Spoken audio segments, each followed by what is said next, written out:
Tender निरस्त कर दिए इन्होंने। ये तो जब सरकार बदलती है तो सरकार की इच्छा पर डिपेंड करता है, लेकिन मेरा ये मानना है यदि कोई पब्लिक वेलफेयर को लेकर यदि किसी तरह के टेंडर हुए हैं और पब्लिक वेलफेयर की जो योजनाएं चल रही है वो बंद नहीं करनी चाहिए।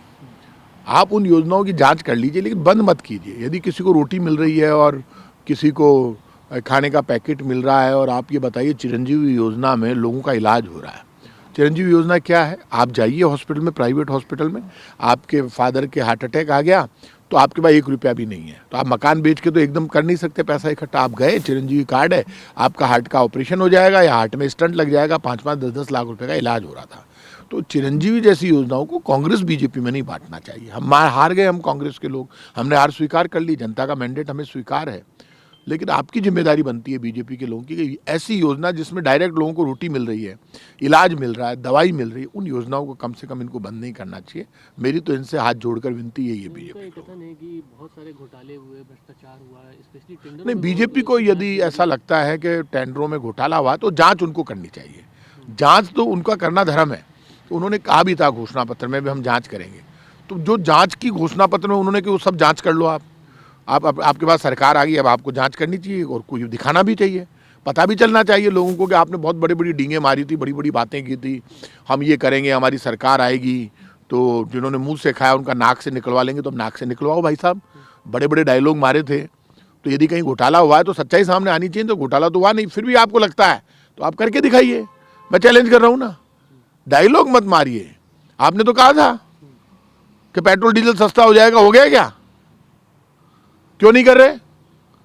अभी आप बताइए, $69 प्रति बैरल पर क्रूड ऑयल के दाम आ गए थे। $130 मनमोहन सिंह जी के टाइम पे थे, तब 70 रुपये लीटर के नीचे पेट्रोल डीजल बिक रहा था।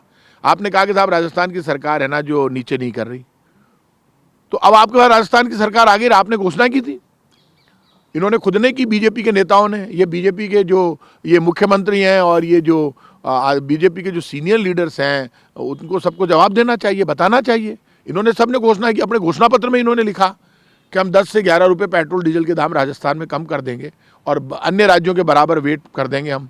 तो आज तक तो हुआ नहीं, तो अब आप कर दो, आप करके दिखाओ ना, कुछ दो यार। दिया कुछ नहीं है, बातें ही बातें कर रहे हैं बीजेपी वाले।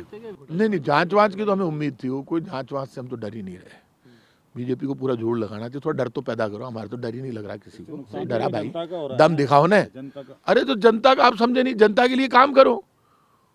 और यदि कहीं घोटाला हुआ तो करके दिखाओ ना, कौन सा घोटाला हुआ। अब क्यों नहीं बोल रहे? पहले तो बहुत चिल्ला चिल्ला के बोल रहे थे।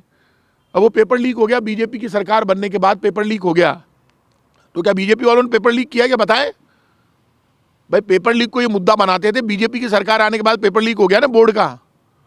तो क्या बीजेपी के नेताओं ने पेपर लीक किया है क्या? बीजेपी की सरकार ने लीक किया है क्या? अब जवाब दो ना आप। रोज कानूनी व्यवस्था की हालत क्या है? रोज रेप हो रहे हैं, रोज 5 से ज्यादा घटनाएं हो रही है। पहले से ज्यादा हालत खराब है, कानूनी व्यवस्था साफ फेल हो गई। कानूनी व्यवस्था जब से बीजेपी आई है मजे करते घूम रहे हैं बीजेपी के नेता। तो कानूनी व्यवस्था तो संभालो।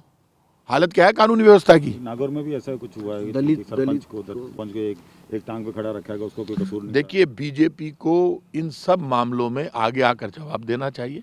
जो वादे किए हैं उन सब वादों को निभाना चाहिए। यदि बीजेपी वादे नहीं निभाती, अभी तो इनका हनीमून पीरियड है, ये हनीमून पीरियड ठीक हो जाने दो, क्योंकि अभी अभी हमारे तो हार का दर्द इतना ज़बरदस्त है कि वो हार का दर्द तो मिटे, लेकिन वो दर्द नहीं मिटेगा तो भी इस दर्द को स्वीकार करते हुए यदि जनता पर ये जुल्म करेंगे तो आएंगे मैदान में।